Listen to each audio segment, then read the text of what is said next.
둥둥 수요 특강 달을 가리키다. 매주 수요일 코너입니다.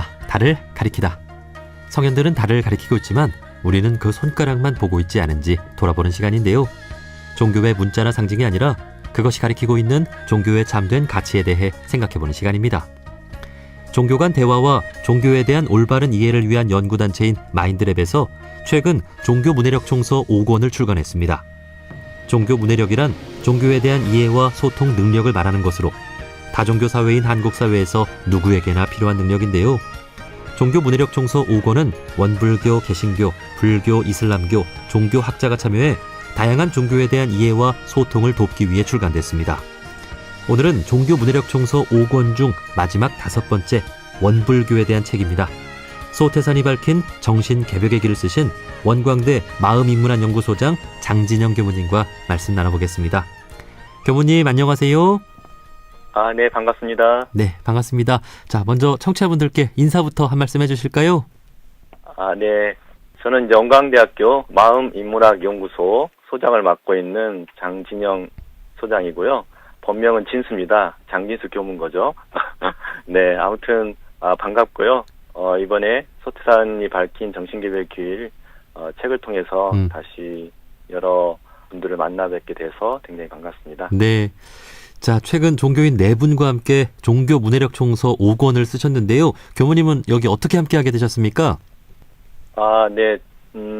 먼저 이제 그 마인드랩이라고 사단법인 마인드랩이 생기면서 전체 그 이사장을 맡고 계신 조성택 교수님께서 이제 앞으로는 이제 종교가 새로운 시대에 영성의 시대로 나아가는 시기에 기존의 종교들 간에 서로 이해가 더 필요하고 더 나아가서 종교를 갖지 않고 있는 혹은 관심이 없는 많은 사람들, 그러나 영성에 관심 있는 더 많은 사람들에게 종교를 이해시킬 수 있는 기획을 함께 해보자. 특히 이제 종교에는 이제 영적 스승인 종교 창시자들이 계시는데요.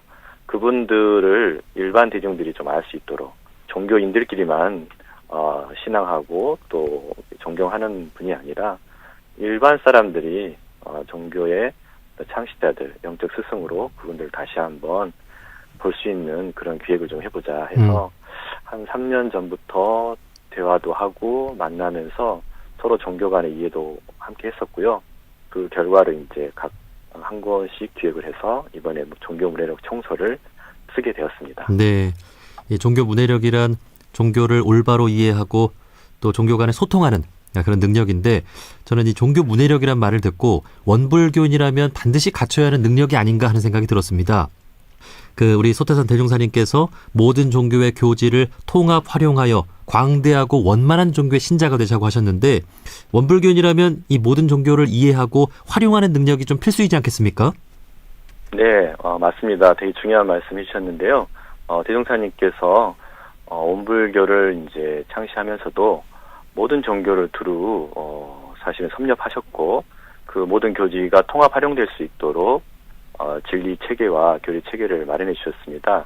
그거는 앞으로 시대가 이제 한두 종교가 각 지역에서 오랫동안 역할을 해왔던 시대가 아니라 모든 종교가 서로 소통하고 만나야 되는, 그래야만 현재 인류가 겪고 있는 수많은 문제들을 근원적으로 해결해낼 수 있는 그런 시대가 되었기 때문에 지금 모든 원불교뿐만 아니라 모든 종교인들은 다른 종교도 충분히 이해하고 서로 모든 종교가 갖고 있는 장점들을 잘 통합 활용해서 정말 광대하고 원만한 그런 새로운 시대, 새로운 종교의 신자가 되는 게 굉장히 중요하다. 그런 점에서 당연히 원불교는 기본적으로 이런 종교 문해력을 필수적으로 요청하고 있고 반드시 갖춰야 된다고 저는 생각합니다. 네.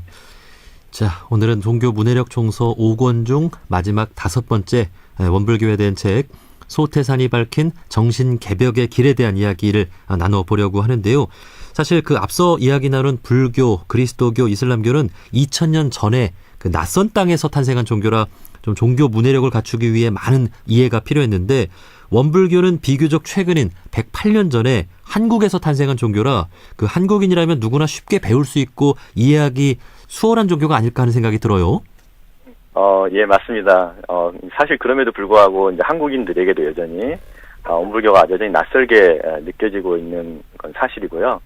왜냐하면 기존의 기성 종교들, 전통 종교들이 오랫동안 역할을 해왔고 또 많은 한국인들도 전통 종교를 기반으로 지금 살아가고 있기 때문에 한국에 태어난 이제 종교를 하더라도 아직 많이 이해 못하는 분들이 이제 많은 것 같습니다. 그럼에도 불구하고 원불교는 한국에 태어났다는 점도 굉장히 중요한 메시지가 되겠지만 한국이라는 나라가 갖고 있는 다양한 어떤 그 중층의 문제들을 갖고 있는 나라로서 그 문제를 해결하는 어떤 대안으로서 또 종교 역할도 필요하고요. 더 중요한 거라고 생각되는 거는 이제 불교든 그리스도교든 이슬람교든 이 시대가 갖고 있는 문제, 그러니까 물질 문명이 이제 고도로 발달되면서 과거의 어떤 정신력을 담당했던 종교 역할도 새로워지지 않으면 오히려 물질에 휩쓸리고 물질에 끌려다니고 오히려 물질에 악용될 수 있는 그런 소지가 분명히 있기 때문에 더욱더 앞으로 시대에는 종교를 떠나서 새로운 문해력을 갖춘 그런 종교인이 필요하고요. 또 그런 점에서 이제 원불교를 창시한 소찬 대종사께서도 근대 이후에 갖게 되는 이제 정신세계의 문제, 또 그걸 통해서 인류가 겪을 수많은 문제들에 대해서 깊이 고민하셨고 그 문제에 대한 해법을 제시하려고 노력했다고 생각하고요. 그런 점에서 이제 근대인들 혹은 현대인들에게 맞는 맞춤형 종교로서 원불교가 탄생했다고 저는 생각합니다. 네. 그런 점에서 많은 분들이 더 쉽게 배우고 또 익혔으면 좋겠고 또 그래야만 되는 종교가 아닐까 그런 생각을 해봅니다. 네. 그 부처님의 가르침을 올바로 이해하기 위해서는 그 2500년 전 인도 사회에 대한 이해가 필요하고 또 예수님의 가르침을 올바로 이해하기 위해서는 2000년 전 그 이스라엘의 배경을 또 이해할 맞습니다. 필요가 있었는데 우리 원불교는 우리 한국에서 또 비교적 최근에 탄생했기 때문에 그 우리 일제강점기부터 우리의 역사를 아는 분들이라면 원불교를 쉽게 배우고 이해할 수 있을 거라는 생각이 듭니다. 자, 그렇다면 원불교의 탄생 배경부터 좀 살펴보고 싶은데요. 원불교가 탄생한 게 1916년 일제강점기입니다. 소태산 대종사님의 대각으로 시작이 되는 거죠? 네, 맞습니다. 소찬 대종사께서는 이제 19세기 말 1891년에 전남 영광군에서 태어나셨는데요. 그 시기는 벌써 이제 서구 문명이 깊숙이 들어오면서 이제 특히 동아시아 전체가 큰 충격을 받고 그 새로운 어떤 시대에 적응해야 될 또 그 시대를 극복해야 될 그런 이중의 과제를 갖게 되는 시기입니다.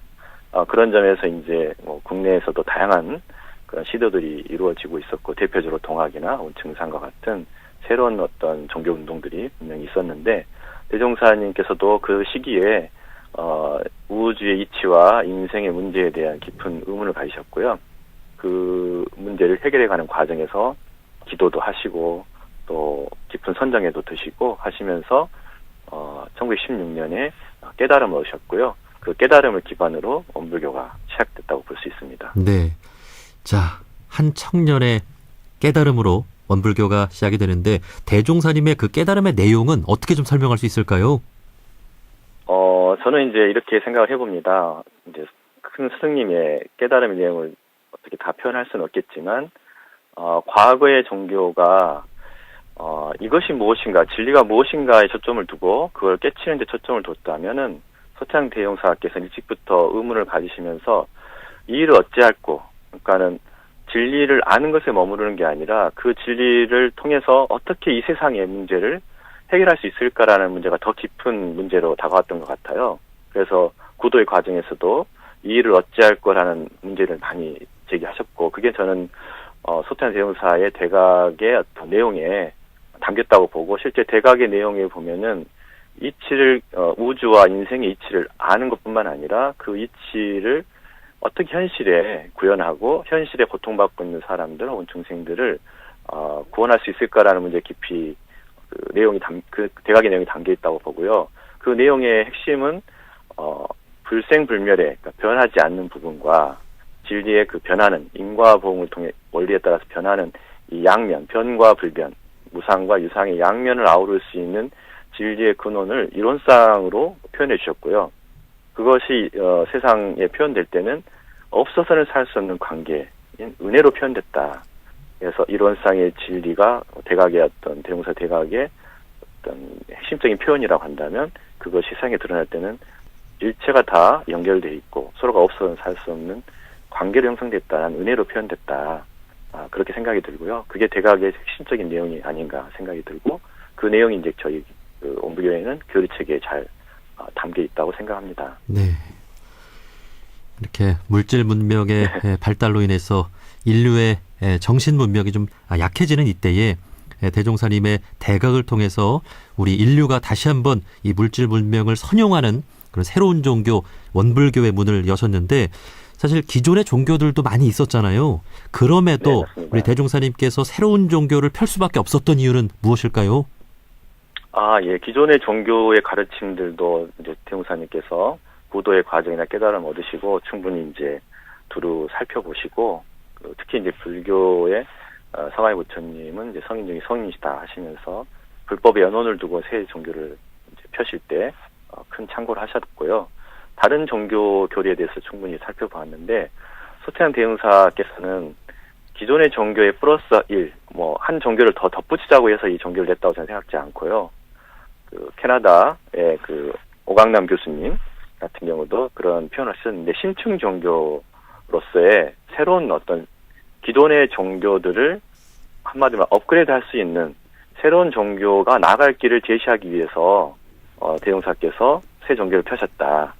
특히 이제 그거를 하기 위해서 이론상을 제시했다는 것은 이론상의 진리를 통해서 기존의 종교들의 근원이 될 수 있는 진리의 근원들, 예를 들어 무국이나 태극 혹은 자연, 도, 하느님 혹은 법신불과 같은 각 종교의 핵심적인 진리였던 표현들이 있잖아요. 그 표현들이 서로 소통할 수 있도록 하나의 진리로 소통할 수 있도록 길을 제시해 줬을 뿐만 아니라 모든 어떤 가르침이나 혹은 실천적인 원리들도 그 이론상의 진리와 이론상의 신앙, 이론상의 수행 등을 통해서 서로 소통하고 또 서로 도와줄 수 있도록 그렇게 길을 제시해 줬다고 저는 생각합니다. 네. 그런 점에서 이제 대종사님께서는 모든 종교가 한 걸음 더 나아갈 수 있도록 새 시대에 맞게 한 걸음 나아갈 수 있도록 새 종교를 저는 펴주셨다 이렇게 생각이 들었습니다. 네. 그 어떤 교무님께서는 이렇게 말씀을 해주시더라고요. 예수님도 부처님도 같은 진리를 말했지만 그 오랜 시일이 지내오는 동안 그 진리의 빛이 희미해져서 사람들에게 희망이 되지 못하고 또 그 진리를 활용하지 못하게 돼서 대종사님께서 새로운 그 진리의 말씀으로 희망과 또 새로운 그 삶을 살게 해주셨다. 예.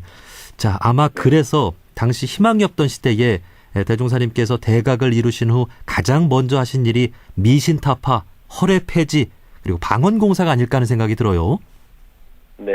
일부분도 이제 많은 분들이 종교의 성자들이 했던 행적과는 좀 다소 다른 진리의 가르침을 전하고 제자들을 이렇게 교합하고 하는 데만 머무른 게 아니라 그분들을 통해서 했던 게 이제 생활혁신이나 어떤 경제적인 문제를 경제적 기반을 닦는 과정들이 이제 포함되어 있습니다. 그거는 이제 그 과거처럼 종교 영역과 생활 영역이 구분되는 성과 속을 구분해서 세속의 삶을 벗어나서 어떤 성스러운 영역으로 나아가도록 하는 어떤 그런 방식의 전략과 달리 대종사님께서는 수도하면서 생활하고 생활하면서 수도할 수 있는 일 속에서 자신의 공부를 더 깊이 닦아가고 또 그 공부의 과정이 내 삶을 혹은 이제 내 주변의 어떤 문제들을 해결해 나갈 수 있는 방향으로 앞으로 종교가 나아가야 된다라는 방침을 갖고 계셨기 때문에 네. 그런 점에서 대각 이후에도 일단 생활을 혁신하고 또 경제적 문제를 해결하는 데도 상당히 중요하게 생각했고 그리고 그 자체가 바로 영적 수행의 과정이다. 실제로 복락이 어디서 나오는지 정말 일을 하면서 일 속에서 복락이 발견되고 그 과정에서 마음 공부를 굉장히 하게 되잖아요, 실제로. 네. 수많은 경계 속에서. 그러면서 단련하는 과정이 다 영적 수행의 과정이기 때문에 일상의 삶 속에서 수도하는 시대. 앞으로 시대에는 이제 꼭 온불교뿐만 아니라 모든 종교가 그 길로 가야 되기 때문에 그런 방식으로 새로운 종교의 모델을 제시해 준 것은 아닌가 생각이 들었습니다. 네. 그 당시의 종교들이 어떤 미신적이고 이렇게 하나님을 찾고 부처님을 찾으면서 이렇게 기복적인 신앙이 그 판을 치고 있었다라고 하는데 우리 대종사님께서는 그 생활과 종교가 둘이 아닌 삶 속에서 그 몸으로 노동하고 또 기도를 통해서 또 정신을 단련하는 그런 그 새로운 종교를 만드신 게 아닌가 하는 생각이 듭니다. 그리고 네. 우리 원불교가 다른 종교들과 구분되는 점들이 있는데 우리 교조이신 대종사님께서 교리를 직접 쓰신 것 이것도 참 특별한 점이 아닐까요? 예, 뭐, 그 굉장히 중요한 부분이라 생각하고요. 사실 경전이라는 것은 이제 그 성현이 돌아가시고 나면은 성현의 가르침들이 경전을 통해 담기 때문에 어느 종교나 그 교조의 어록들이 굉장히 중요한데 소태한 대종사님께서는 사실 직접 당신의 교리의 핵심 가치들을 담은 정전을 직접 선수 감수하시고 발견해 주셨기 때문에 그 점에 있어서는 굉장히 중요한 앞으로 공부하는 후학들에 있어서 큰 이제 방향을 제시해 주셨고 뿐만 아니라 교리를 제정하거나 뭐 교리뿐만 아니라 이제 법규를 제정하실 때도 소태한 대종사님께서는 항상 실천을 먼저 해보시고 네. 그것을 또 교리로 만드시고 또 그걸 또 실천해 보시고 하는 과정들을 계속 겪으시거든요. 그래서 경전과 법규들이 단지 이제 글로만 남기는 게 아니라 그것이 반드시 실생활에 활용될 수 있도록 하셨다는 점에서 저는 이제 당신이 직접 해보신 그 교리를 평생의 그 실천의 결과를 교리에 담아주셨다는 점에서 더 의미를 더 두고 싶고요. 그런 점에서 저희들도 그 교리를 어떻게든지 실천할 수 있도록 현실에 복락을 마련하고 현실에 유익을 줄 수 있도록 활용하는 것이 더 중요하지 않을까 하는 생각이 들었습니다. 네. 그 올해가 만덕산 초선 100년이 되는 해고 그 교리가 직접 완성이 되고 우리 제자들에게 적용시켜본 그 의미가 있는 거잖아요. 네, 맞습니다. 제자들의 어떤 이 훈련을 하는 모습을 보시고 이 변화되는 모습을 보시면서 정말 그때 확신을 갖게 되지 않으셨을까 그런 생각을 해봅니다. 사람을 변화시키고 사회를 변화시키고 이 세상을 변화시킬 수 있겠다라는 그런 확신을 가지고 우리 원불교가 이렇게 열심히 훈련을 하고 있는데 자, 오늘날 그 종교인 수는 점점 줄고 있습니다. 또 종교에 대한 관심도 줄고 있는 상황에서 우리 원불교가 인류에게 꼭 필요한 이유를 한 말씀 해주신다면 어떨까요? 이제 종교가 줄고 있고 또 통계적으로 그건 이제 이미 많이 이제 많은 종교학자들이나 종교계에서 얘기가 나오고 있고요. 특히 젊은 세대로 가면 종교 인구가 10% 20%도 안 되는 상황까지도 가고 있습니다. 하지만 이제 한편에서는 영성에 대한 관심, 또 명상이나 마음 공부에 대한 관심은 더욱 늘고 있거든요. 그 점에서 이제 과거에는 이제 일부 종교 출가자들이나 성직자들 중심으로 이루어졌던 명상이나 영성적인 수행들이 이제는 일상적으로 누구나 접할 수 있는, 누구나 필요로 하는 시대로 가고 있다는 점에서 종교에 나아갈 방향은 좀 분명하다고 저는 봅니다.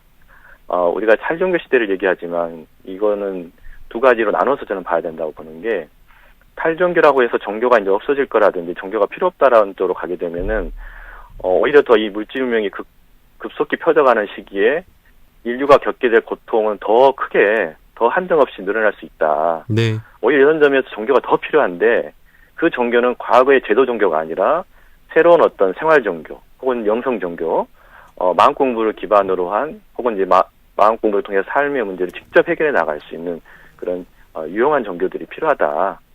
이런 점들이 이제 중요한 메시지인 것 같고요. 원불교는 그런 교리를 소태한 대종사님 가르침 속에 깊이 담고 있습니다. 그런 점에서 보면은 원불교는 나아갈 방향이나 또 앞으로 해야 할 방향이 분명하다고 보고, 다만 원불교조차도 이제 100여 년이 지나면서 기성 종교화되는 문제 혹은 제도 어쨌든 100년이 지났던 200년이 지났던 기존의 것을 지키려고 하는 것들이 있거든요. 종교라는 것은. 그러나 그런 전통이나 어떤 형식에 얽매이지 않고 철저하게 그 성자의 본의 또 지리적 가르침을 현실에 어떻게 실현하고 고통받는 사람들이 어떻게 도움을 받을 것인가에만 초점을 두고 나아간다면 원불교의 가르침이 앞으로 더욱더 필요하다. 특히 종교들이 제도 종교들이 역할을 하지 못하면 못할수록 원불교가 이 근대 이후에 현대의 문제를 직접 고민하면서 내놓았던 대종사님의 가르침은 더욱더 앞으로 시대에 필요하기 때문에 그 부분을 더 깊이 관심 갖고 저부터 더 관심 갖고 이 문제를 더 고민하고 더 많은 분들과 함께할 수 있도록 노력해야 된다라는 생각이 듭니다. 네. 때마침 그 이번 주 일요일이 원불교 최대 경절인 대각 개교절입니다. 이 대종사님의 대각을 먼저 배우고 실천한 우리 원불교인들에게 또 평화에 대한 책임이 있는 거 아닐까 하는 생각도 해보는데 좀 원불교인들에게 좀 하고 싶은 말씀 혹시 있으실까요? 네, 맞습니다. 원불교 같은 경우는 아주 어려운 시기에 일제강점기에 나라를 빼앗기고 또 그 과정에서 민족 간의 큰 갈등도 겪었던 나라에서 태어난 종교고, 그럼에도 불구하고 항상 소태한 대종사님부터 모든 정사님, 대상사님 이르기까지 하나의 종교와 또 세계 평화, 인류 평화에 대한 염원을 항상 잃지 않고 가지고 계셨거든요. 특히 이제 우리나라 같은 경우 세계 정신의 지도국, 도덕의 부모국이 된다라는 말씀은 그거는 돈이나 힘으로 이루어지는 게 아니라 바로 도덕을 통해서 이루어진다라는 말씀을 해주셨거든요. 네. 앞으로 원불교가 원불교인들이 특히 실제로 도를 실천하고 그 실천의 결과로서 은혜가 나타난다고 했잖아요. 그 덕을 모든 사람에게 전할 수 있는, 그래서 도덕의 중심국, 또 정신의 부모국으로서 역할을 다할 수 있도록, 그 속에서 인류 평화, 또 인류 행복이 함께 할 거라고 생각하고 특별한 사명감을 가지고 더욱더 원불교인들이 한 걸음 더 나아갔으면 합니다. 네. 자, 여기까지 말씀 듣겠습니다. 종교 문해력 청소 5권 중 마지막 5번째 책, 소태산이 밝힌 정신 개벽의 길을 쓰신 원광대 인문학 연구소장 장진영 교무님과 말씀 나눠봤습니다. 교무님, 오늘 말씀 고맙습니다. 네, 감사합니다.